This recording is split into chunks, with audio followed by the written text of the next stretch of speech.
Hi, this is Tender Loving Cares, And this is Pizza Wolf, and you're listening to the second season of Hungry for More the internet's favorite podcast about feedism by the community. and for the community. I'm hungry. I'm so hungry. Yeah, I'm hungry. I'm so hungry. Yeah, I'm hungry. Okay, well, I'm so TLC, after our last week's episode, I understand that we had some really nice feedback from the community. Yeah, I'm so excited about all the people who commented on the last episode. I was a little bit unsure about doing an advice kind of format, and I was so excited to see that a lot of people jumped in, shared their experiences. We got some amazing comments on the YouTube version, so if anyone's listening on the other platforms, just jump onto the YouTube version of last episode and maybe just have a look at the comments. People have been sharing what happened when they came out to their partners or their friends about their preference and their kink. And it's been kind of really nice bonding over this because we've all had some experiences, whether they've been good or bad, and that was really awesome. Yeah, it was actually, I know it was a great podcast to listen to. It was also a great podcast to host. Talking about it with you was really helpful for me to kind of process and think through some of the rationale behind why some people don't, aren't as public about their kink and their preference as I am. And I thought maybe it's just something about me and I'm more open and less and had just completely shameless than other people. You're kind of shameless, but it was helpful to, yeah. I mean, I'm not saying that none of So that isn't true. Yeah. We're pretty open and public people about this stuff. But no, it was great to kind of work through it with you, and then also to hear back from the community, their stories of success or in some cases failure when they tried to discuss it with their partners. So in that vein, we've followed up our advice podcast with kind of another how-to podcast this week. Yes, because this week's episode is going to be hosted by you, Pizza Wolf. So why don't you start us off with what this week's topic is going to be? Yeah, that's right. So last week, your episode, you kind of walked us through from the perspective of the fat admirer or the feeder, especially a thin feeder, the whys, what, and hows of being more public about your preference and even about your kink. And now my turn, I'm going to kind of try and walk both ourselves and our audience through. We'll see if we get there. Walk, waddle, I don't know, crawl, take a little nap halfway through, who knows. The what, whys, and hows of translating this kink that almost all of us approach psychologically for the first time. None of us are immediate fetus. We think about it for a while.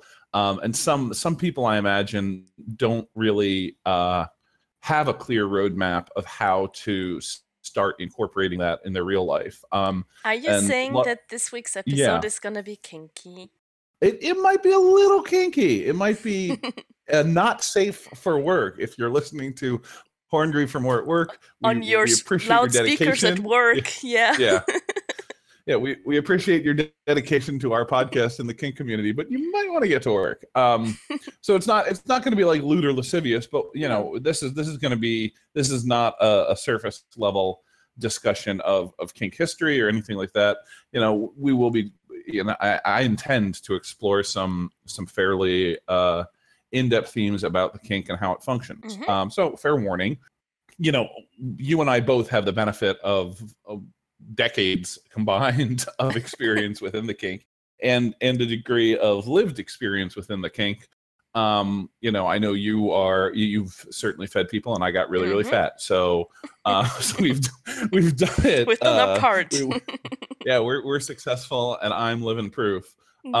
So hopefully we can not only share some of the experience that we've had over the years, but also kind of open up a space for the community to discuss what's worked for them in the process. So with that, I'd like to kind of start with the big issue that's kind of both the blessing and the curse of feedism.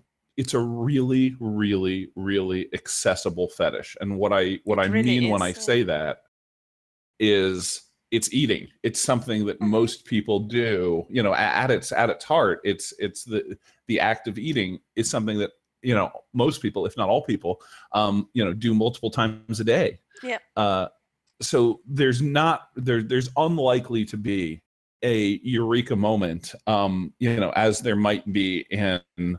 I feel like BDSM is just always our compare and contrast kink, but like in if someone was spanked or flogged for the first time, or tied up, or that's a physical, there's a physical disconnect from your daily life, as opposed to I'm eating this sandwich for kinky purposes instead of I'm just having lunch. How do you start separating out the two in order to find out what areas of it you like? Because one thing that I've noticed for myself, and I don't know if you've found it to be the same, maybe you could share that, is the things I actually like in terms of lived fetus experience are not necessarily the same as what I thought I would like. Yeah, going definitely, into it. Definitely.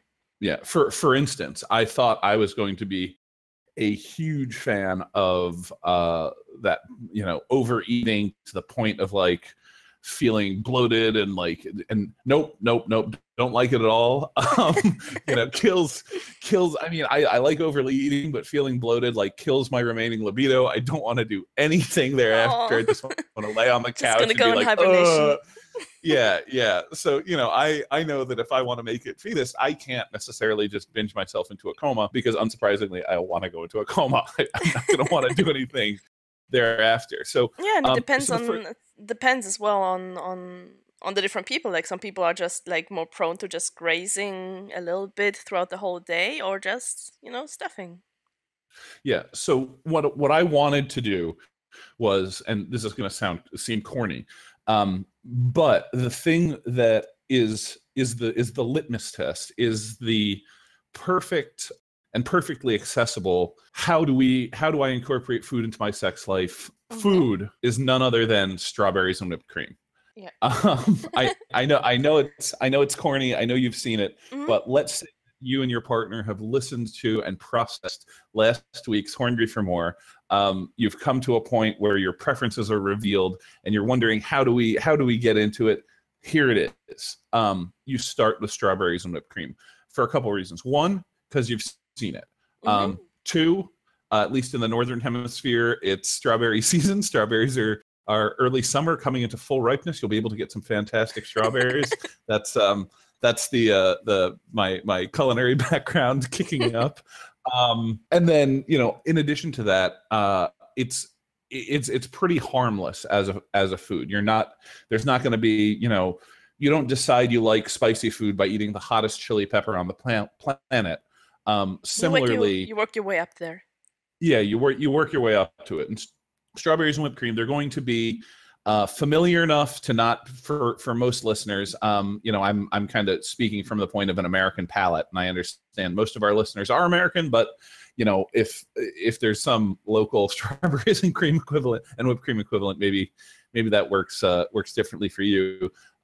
It's not going to be something that's completely alien to you, but there's also already kind of a built-in cultural language about strawberries and whipped cream and sex that's operative within kind of the collective unconscious, if you subscribe to this type of stuff here. Yeah, it's there's, I mean, sushi to a degree has some sort of sensual cachet to it. Yep. But I don't know. Strawberries and cream is cheaper. So the questions that I think are important, to contextualize, is you really have to approach it the first time you eat, or the first time you're feeding too. I mean, maybe you could give some perspective from the feeder's point of view here. Take the time to appreciate it with all of your senses and think about what is it you like about it. So instead of just saying, okay, I have a bowl of strawberries and whipped cream here, just start with how you're going to eat. Are you going to eat it yourself? Are you going to be hand-fed the strawberries and whipped cream? Are you going to use utensils? Are you going to use your hands? Are you not going to use your hands at all? Are you just going to go face first into it? All of these are, are you going to use a plate? Are you going to use your partner's body? All of these are things on the table, and you haven't even taken your first bite yet. Yeah. And how those are experienced can radically recontextualize the act of eating from daily thing we do to sustenance to kink fulfillment engine. Strawberries and whipped cream is not going to be something that's instantly going to like fill you up, or it's not the most fattening of foods out there. It's not about, and a lot of our kink is about the end process, especially for those people who are majorly into weight gain. But this is really something where I think it's worth to just take it like one little step at a time and just put as much pleasure into it as you want, and experience it for what it is, without having to stress about how much weight is it gonna put on me or on my partner and stuff like that. So yeah, this is the ironclad Pizza Wolf guarantee that if you eat strawberries and whipped cream in whatever quantity you handle until you can't eat anymore, you're not going to have a major effect on your weight one way or the other. One meal, one kink experience of stuffing yourself with strawberries and whipped cream, it's just not going to do that much. I mean, heavy cream is well known as a weight gain vector, but one meal isn't going to do anything. It's probably not going to make you sick, unless you have some sort of dairy allergy or lactose. Yeah. I mean, obviously that's something that I'll touch on a little bit later. But tailor these to your own specific dietary restrictions. But yeah, this is really some entry level stuff, and it's not the type of thing that's going to move the needle one way or the other on the scale really beyond a singular evening. So really take the time to think about it. But that's one of the things you want to think about.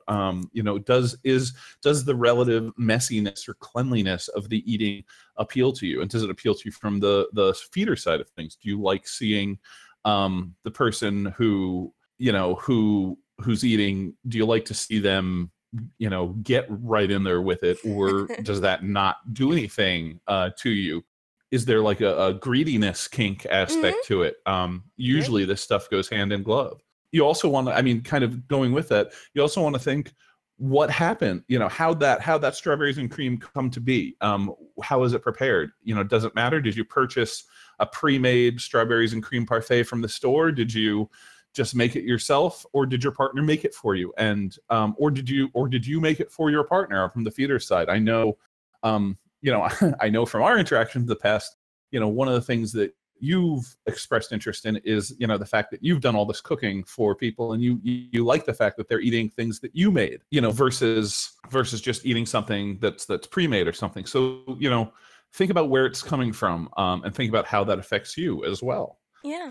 You want to take time to consider the calories in the food. If you're into take a that, moment. Yeah, take a moment. Yeah, I'm a huge numbers kink weirdo, so I absolutely love calories in the food. If you are like concerned about end process weight gain or stuff like that, just take time to think about what all this cream, forget the strawberries, what all this cream is going to do. How you feel after eating, as you're eating it, and after eating it. Are you feeling a sense of fullness, a sense of over fullness? Do you like that? Do you not like that? Does it make you, what type of after effects that type of stuffing has on you? Maybe not from a kink side of things. Some people do choose to incorporate this into their kink life, but if you're going to have just devastating stomach cramps every time you stuff yourself, you will find a way to unkink yourself in short order. Definitely, so yeah. you want to you want to take it slow this time and really pay attention to how you're processing this, and feel free to try a few different ways. I just want to taste these strawberries and cream. Okay, then I want you to feed me a strawberry, and okay, then I want to eat one off your tummy. So take time to really process with all five senses, to really, really, really, take in not only the visual of this food and the inherently sensual nature of sharing food with a partner, but, how it makes you feel, what you think about it, the smells involved, the tastes involved. That seems almost almost like a stereotypical, like, oh, it tasted so good. But you want to pay attention to this stuff, especially if you're going to eventually ratchet it up and eat larger quantities. Because tastes can absolutely get almost offensive or oppressive if you get enough of them. Yeah.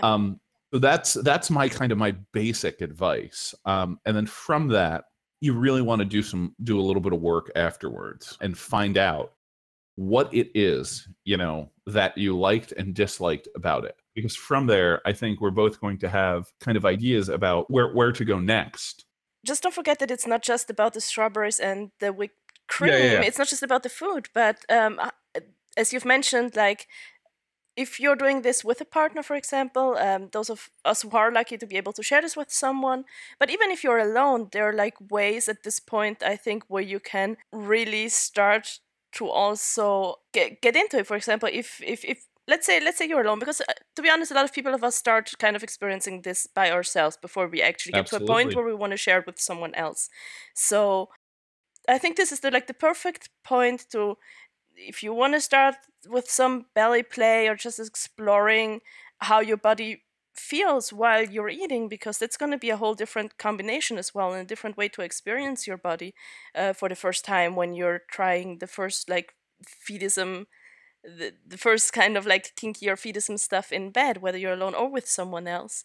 I think this would be a wonderful point, because we said you shouldn't be worried about this one meal. If you're someone who's a little bit worried about, do I really want to gain a huge amount of weight, you don't have to decide this now, so don't worry about this one single meal, but you can just let your fantasy wander a little bit and kind of imagine different scenarios in your head, or where you want to go, because that's what I just what I thought. When I had when I for the first time was feeding someone, and I've fed a few people, and they've all been a little bit different, but there's always been this one thing that's surprised me, that I thought I was going to be so focused on the food, because it's so much about food and feeding and so on, that I just completely forgot about how distracted you can get by simply having someone else with you, that you sometimes almost forget about the food, because you're just, it's gonna be in flow of... Well, maybe you forget about the food. I don't forget about the food, but no. Damn it, no, I feel bad. I think no. I think that's a hugely important point. I'm really glad you brought it up, because here I am just going food. Think about the food. Everyone loves food, and that's absolutely true. And I will, I'll 100% agree that you can radically shift the context of an experience of, just eating a forkful of food.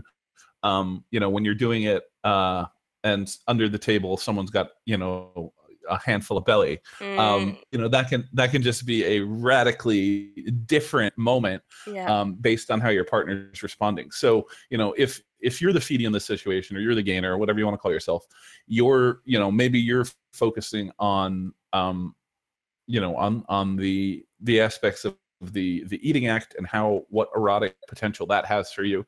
But 100%, if you're not the active eating party, you should focus on the act of feeding and and the body of your partner. As we've discussed in previous episodes, this is going to be the type of kink that, if you participate in it with someone else and they do gain weight, they're going to take shit for it. So getting used to finding ways to affirm their body, through the kink process is A+, 100%. So yeah, probably absolutely. My favorite part about really being in the moment and experiencing the kink is just being able to show that love that I have for the body. Yeah, and I'll tell you what, I've had partners express it to me in the past, that if they've thought that someone was, because I'm big and tall, so and I'm covered in tattoos, so people stare at me for a whole bunch of different reasons. I'm also loud, shocker. But people stare at me for a whole bunch of reasons. But I've had partners express to me that if they thought that someone was looking at me or saying something, because I was fat, they felt an immediate desire to, and an intense pride in doing so, of, you know, publicly hugging me or nuzzling in close to me, or showing affection, not only as a way to kind of reinforce our relationship and normalize it, but, you know, but also to, like, give a big fuck you to everyone else. I'm just gonna say it, because a little bit of a fuck you. Maybe, yeah. So sure, yeah, you know, especially if you take, you know, and we both worked in restaurants. I don't think that we're necessarily the type of people who are saying, go ahead and intentionally freak out your servers and wait staff. But, you know, you can explore this kink within limits in public places like restaurants. You know, please don't do it like in front of a 5-year-old's birthday. But, you know, if you are in public, you know, you should feel comfortable affirming the behavior of your, you know, your feedie. It shouldn't be, I'm just going to let them stuff themselves and jump on them when we get back home. You know, for example, an experience that I really liked a lot, and I know we're kind of coming away from like the whole strawberries and whipped cream, but as you've said, it's like this amazingly accessible kink. What I loved, for example, I mean, you know the cliche of the all-you-can-eat buffets. It's not even a cliche. It's just those things are awesome if it's a good one. It's real. It's real, and it can be amazing. So it seems tiny, and not a lot of people would even bat an eyelid, because most people don't pay that close attention to like who's getting food and what kind of food, because everyone's just there. Basically, people are there to eat themselves. They don't focus as much as on other people than you might think, even though you might feel self-conscious. But what I absolutely loved is when my partner was really, really full and he's kind of starting to feel lazy, that I would go up and get him the next plate of food. And like mostly the only people who would know this would be the ones who are really sitting right next to us or something like that. If they're even noticing, they would be the one that noticing that I didn't get the food for myself, but for him. But other than that, like most people don't even notice, but it's insanely sexy and I love it. Yeah. I mean, I really love it too. I've had the chance to see it in action at a couple of the meetups through Phoebe that I've been to, where the smaller partner, the feeding partner, the feeder, you know, will go and just hit the buffet, kind of automatically refreshing plates. And I was like, oh, that's so cute. And it really is. Because it shows that you know what your partner likes, you know, because you already know what kind of stuff to pick for him, as well as you can kind of like sneak some other stuff in there that you thought he might want to try. And yeah. So it kind of exceeds the scope of one 30-minute podcast in terms of giving you a comprehensive guide to the next steps from here.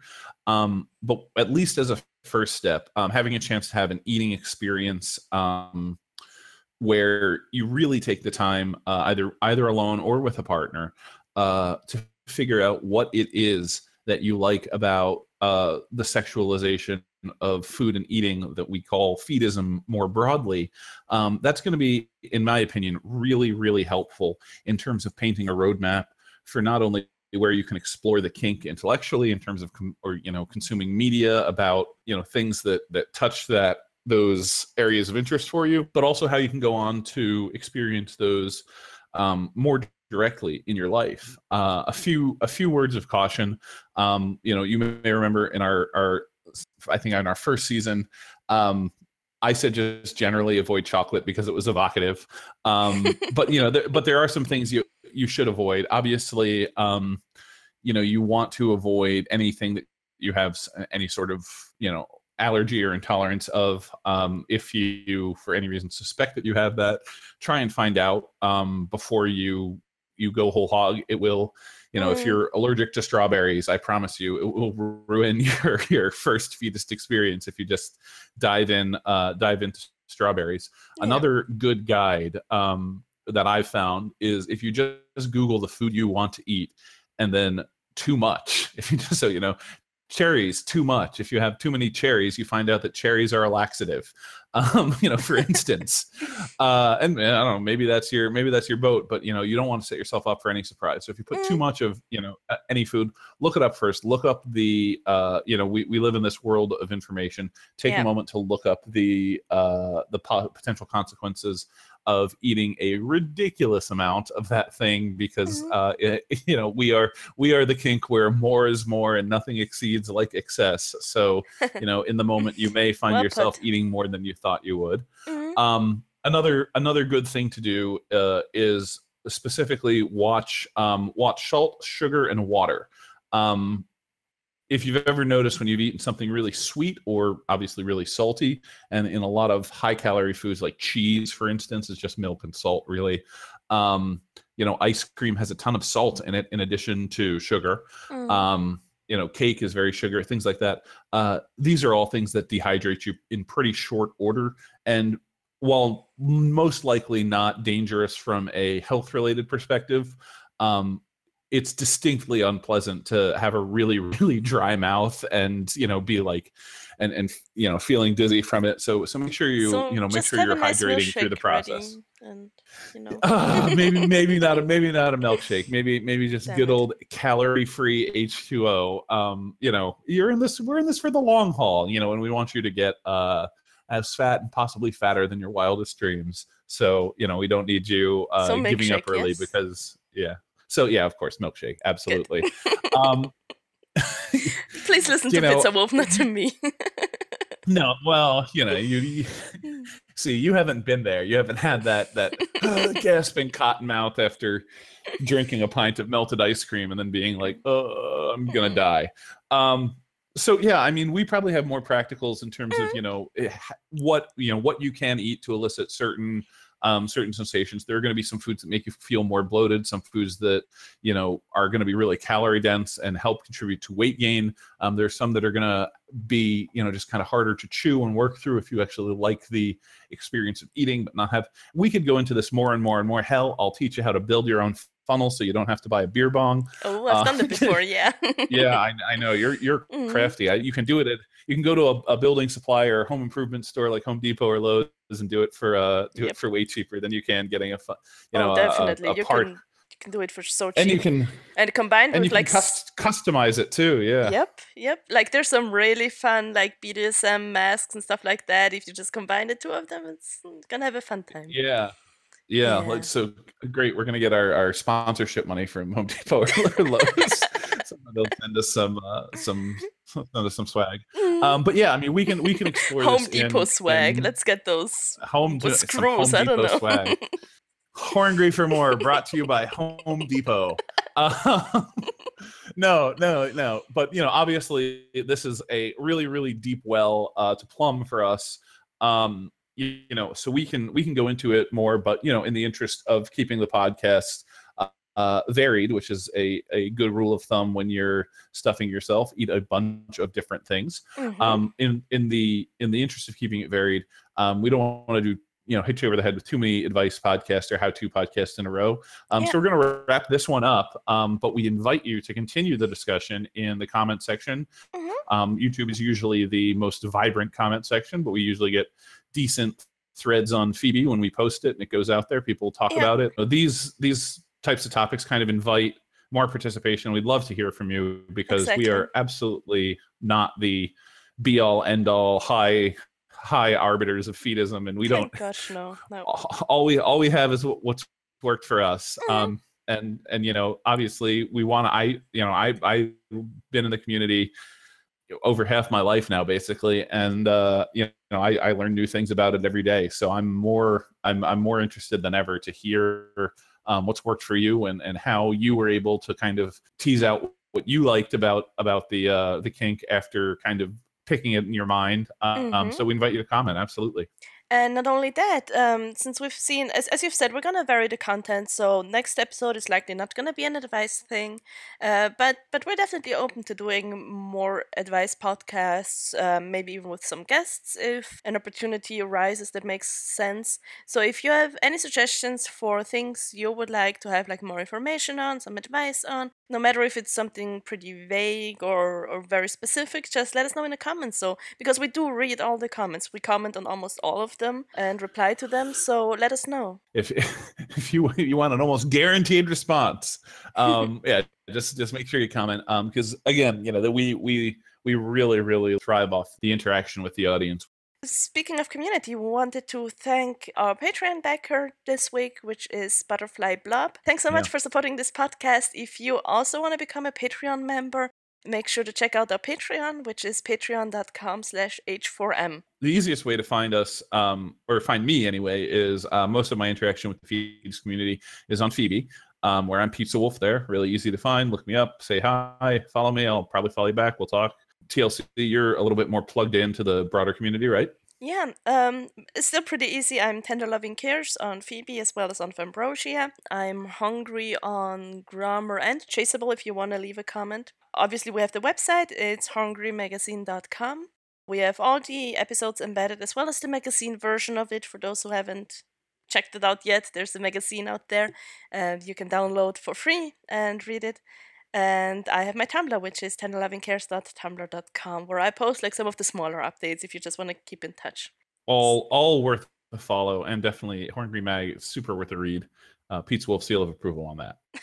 Oh, thank you. Yeah. Okay, see you guys next week. We'll see you next week. Bye. Bye. I'm so hungry, yeah. I'm hungry. I'm so hungry, yeah. I'm hungry. I'm so hungry, yeah. I'm hungry.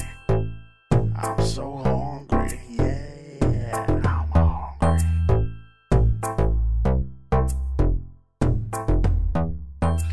Oh, gosh. We're a lazy bunch. No, we're not. We're doing a podcast. Speak for yourself. I'm lazy.